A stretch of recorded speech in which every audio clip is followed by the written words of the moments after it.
I want to talk about staying in your lane and why it is so important.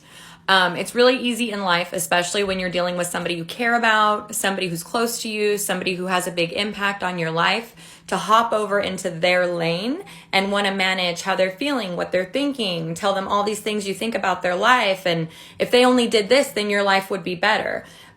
When we take a step back and get out of their lane and get back into our lane, we gain the power of perspective. Okay, we're no longer in someone else's emotional situation with them, riding the bumps and the bruises, needing things from them. We're no longer in that place. When we step back into our lane and start observing our behavior, we actually start to get our power back and could potentially have a better influence on the outcome for us. You have no control in someone else's lane. You can't control their thoughts, their feelings, their actions, and their attitudes. And if you're like me, you've probably tried. Right? So when you step back into your lane and you become the observer of a situation as opposed to the participant, you then can gain an actual better perspective of what's happening in the overall situation.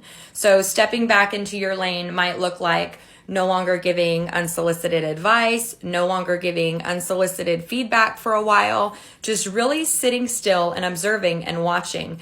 And what you might find is, especially if this somebody is somebody who you feel like is maybe personally attacking you or they're always against you, what you may find is that's just their behavior, but because you were in their lane, it felt personal to you. When you jump back into your lane and you watch that from a distance, you're not going to take it as personal. It might be a habit they have of treating people that way, or a habit of behavior, and it's truly got nothing to do with you. So if you find that you're in somebody else's emotions a lot, take a step back, stay in your lane, center yourself, become the observer and less the participant, and see if your perspective changes. Your peace, your power, and your influence all come when you are dead center in the middle of your lane. Good luck.